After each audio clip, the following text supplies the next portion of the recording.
Welcome back. We're continuing Chapter 7 of Cloak of Obscurity this morning.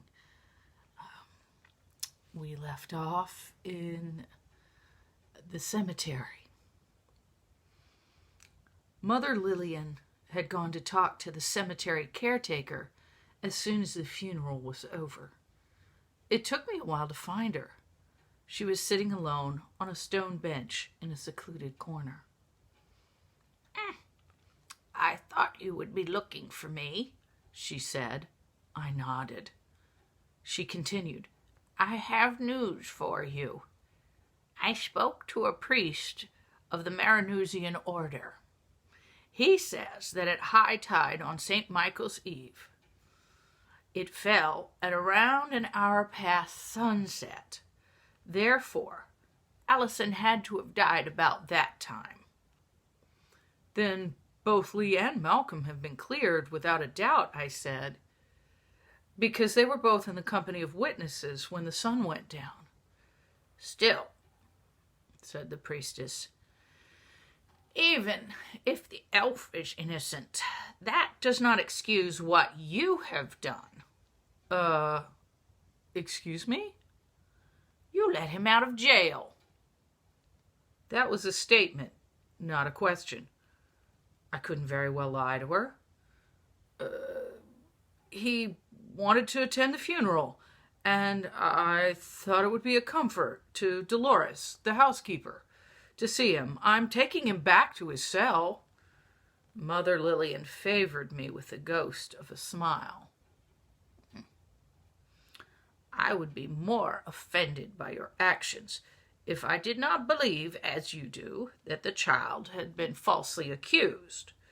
Besides, if you really wanted to defy the law in this case, you would have freed him days ago." I shrugged. The thought had crossed my mind, but where would he have gone? Half the city wants his head, I'm sure. At least locked up, he's safe.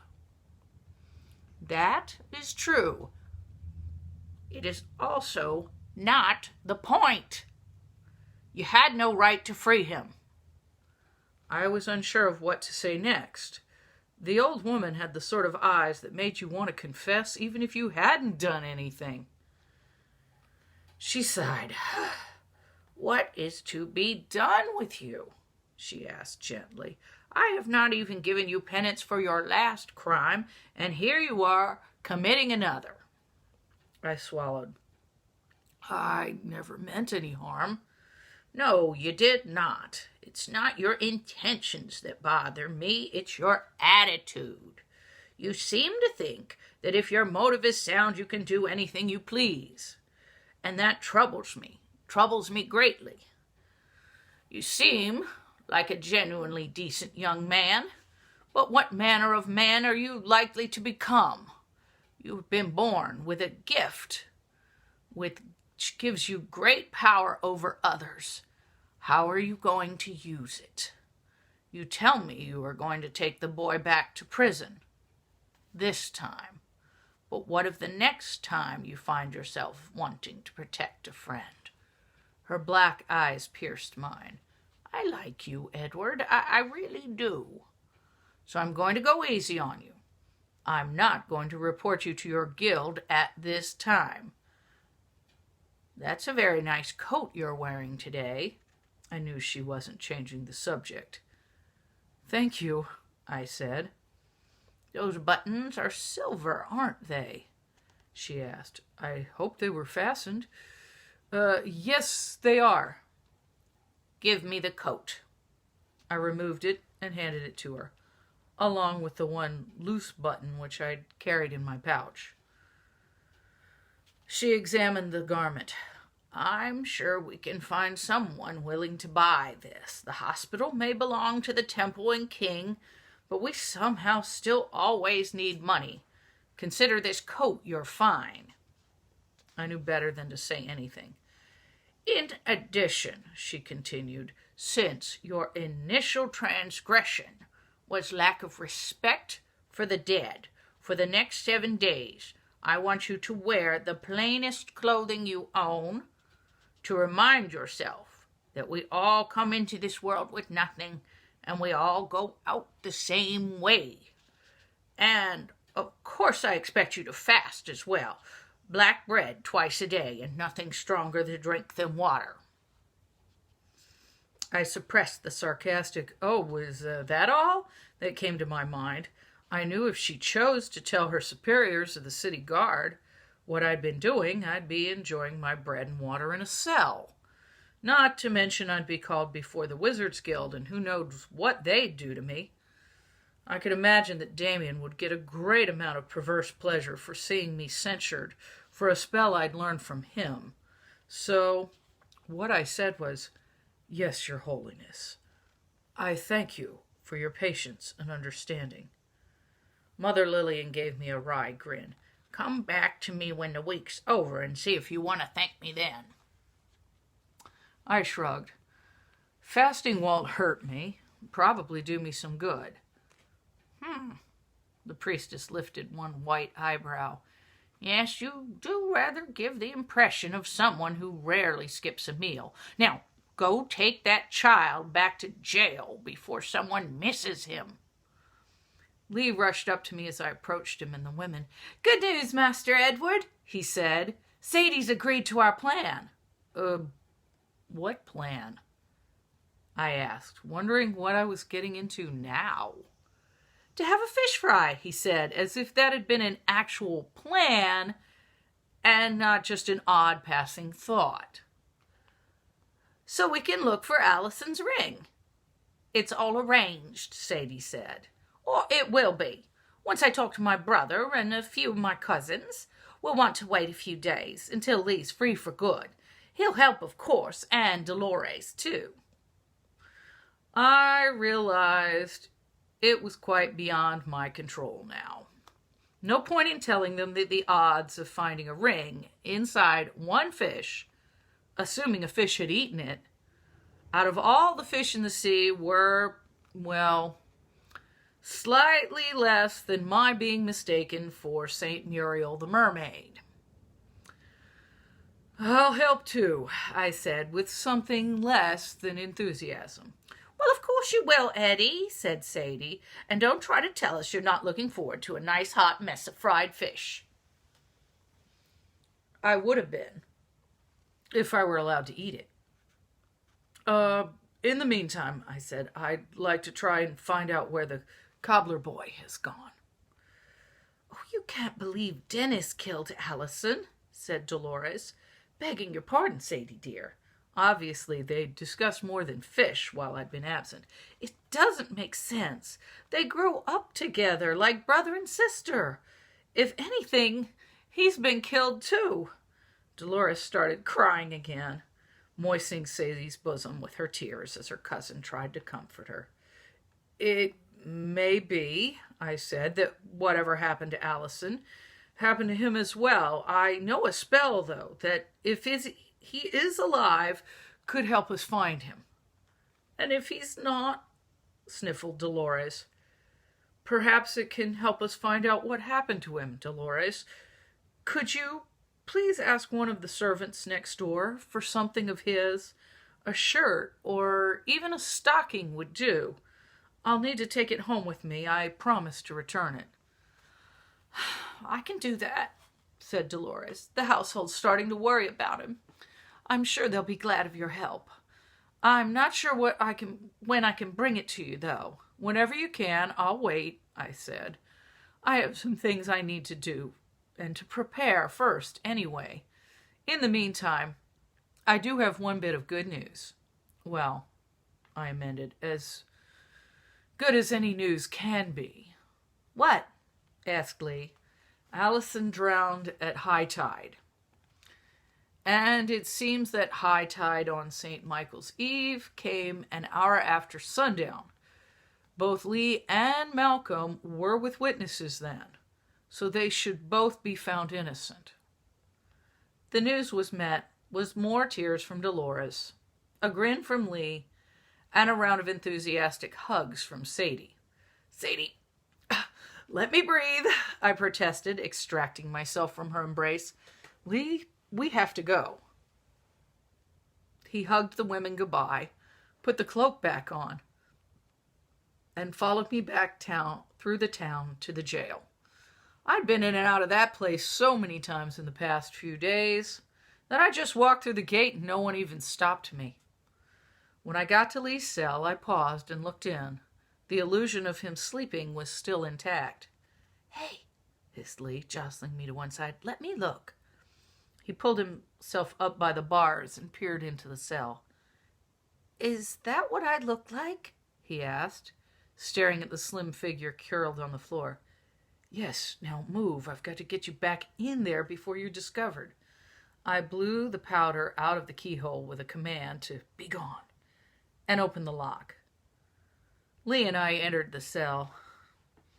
"I'm a scrawny little thing," he sighed, handing me my cloak. "No wonder I do invisible so well." "You should spend more time around Sadie," I said. "You may not believe this, but I was actually quite slim when we first met." Lee grinned at me. "I meant to ask you, Master Edward," he said, "what have you done with your coat?" Before I could figure out how to answer that, since no one should ever discuss a penance publicly, the jailer came down the corridor. "Hey," he said, "what are you doing back here?" I stepped out of the cell and closed the door. "I just came from the Tanner girl's funeral," I said. "I had a message for the boy from the household." "They still talk to him?" the jailer asked. "I didn't kill Allison," piped up Lee's muffled voice from within the cell. "Sure, boy, that's what they all say," said the jailer. "But in his case, it's true," I asserted. "Lee, will you be all right until tomorrow?" "I'll live. Gods, but it stinks in here." "See you tomorrow, then," I said, and left. I had been quite serious when I told Dolores I had things to do before trying to find her missing neighbor. I had to purchase a particular ingredient for a spell, and before I could do that, I had to earn some money. I returned to Sadie's and set up shop. I was swamped.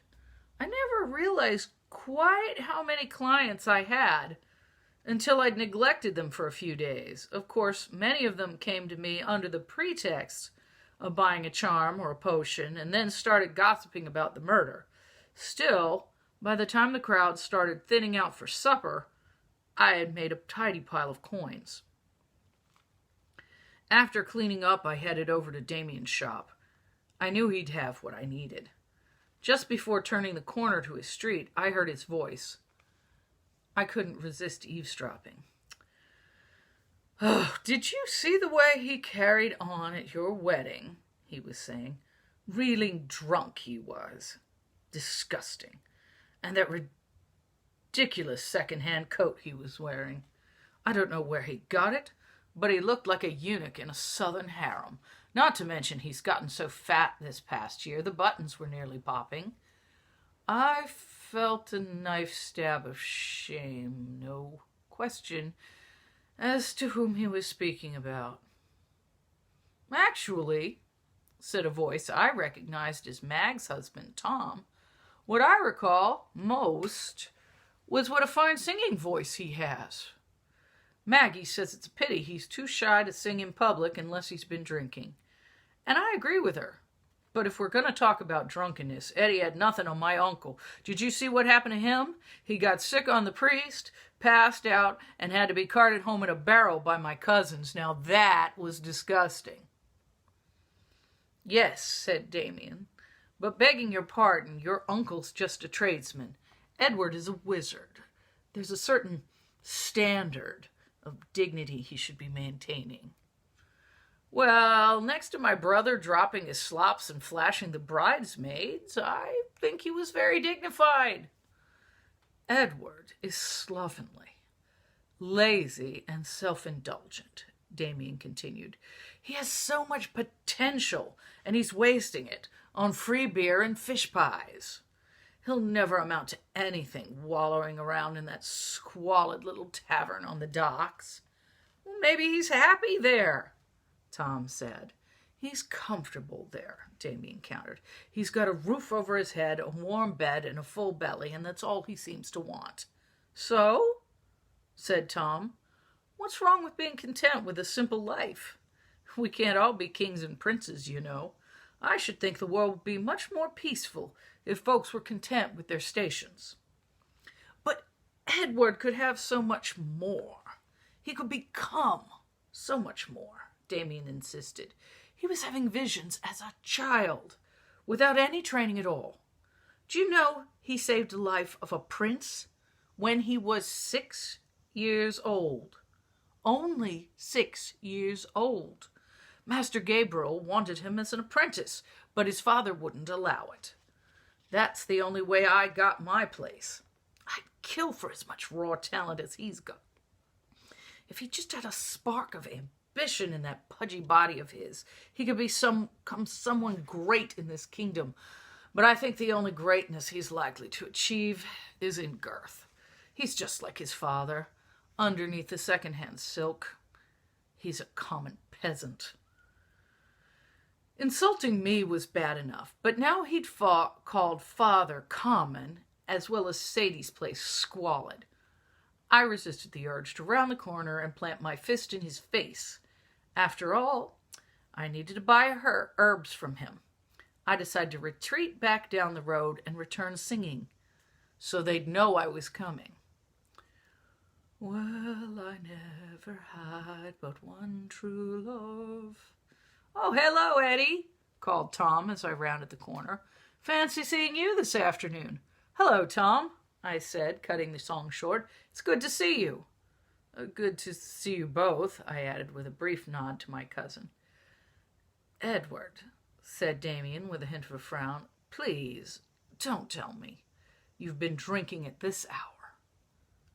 Oh, of course not, I said with an innocent smile.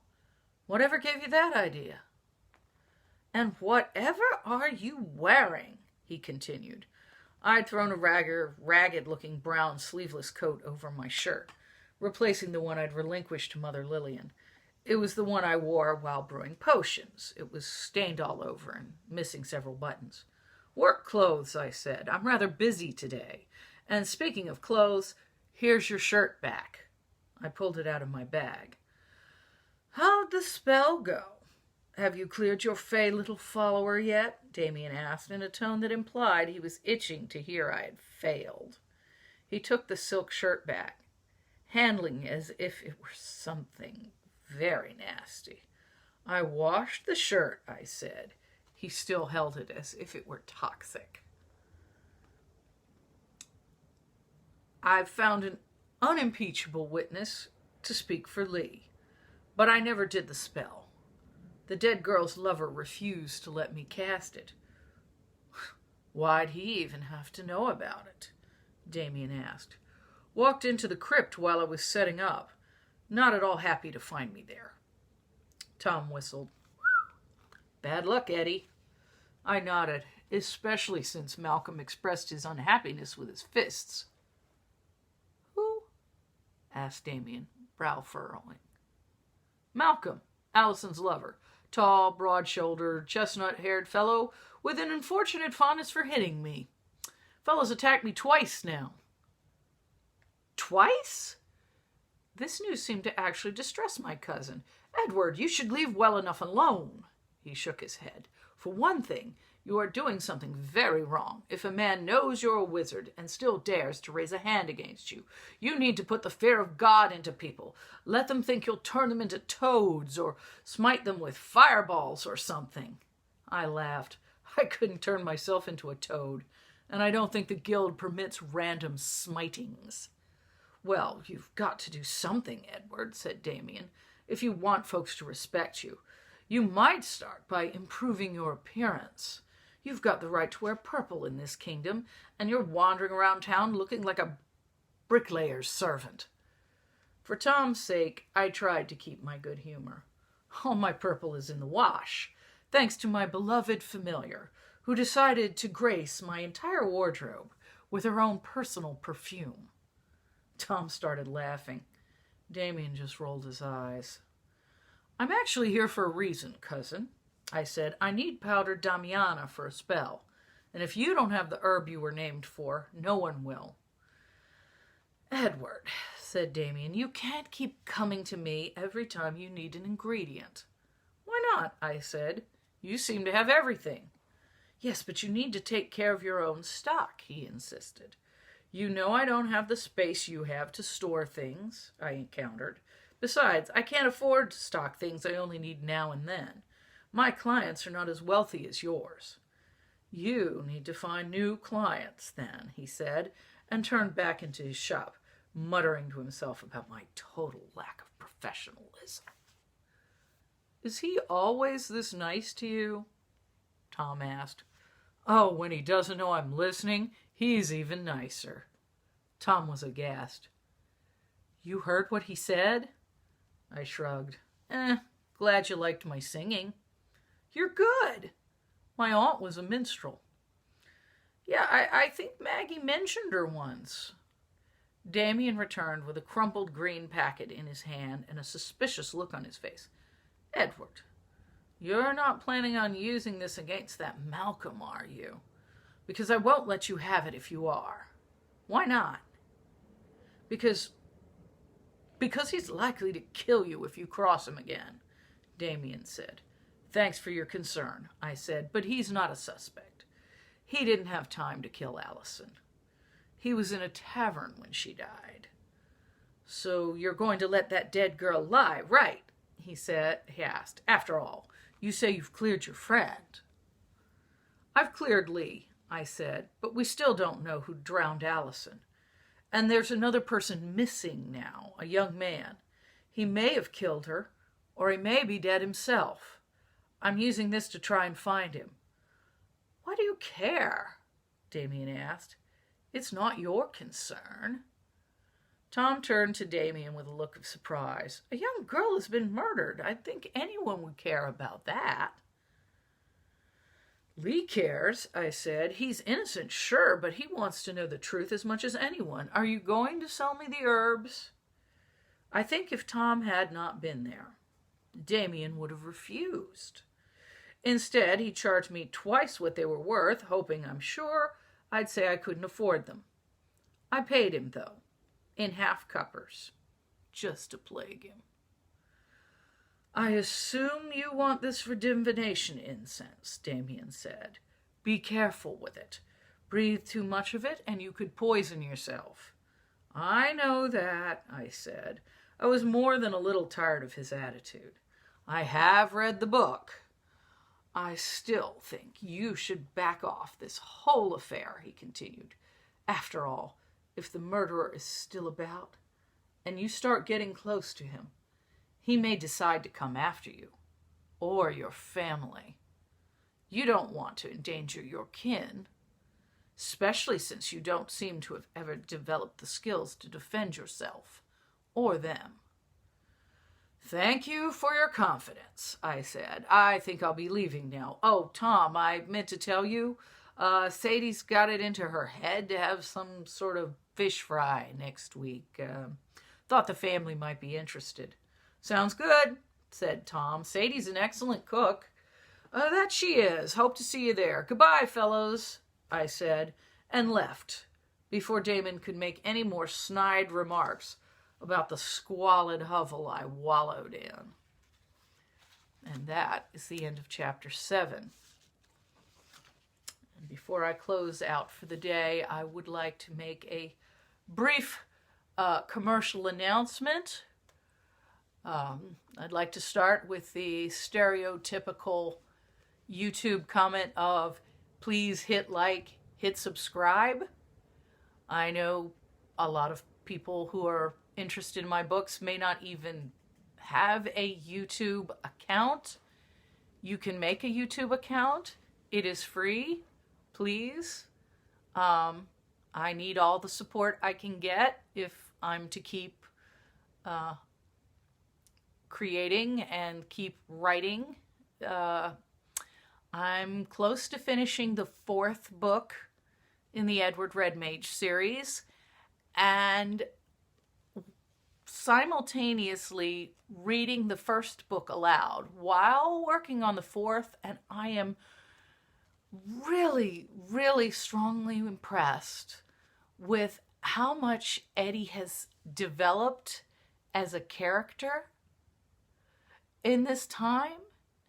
It's been 18 years of real time, 4 years in the series, and he's so much more mature. He's not dragging himself constantly or shaming himself. He's not obsessed with what everybody else thinks of him. He's growing up. And really amazingly, he's not drunk for an entire volume. Can you believe it? Thanks for listening.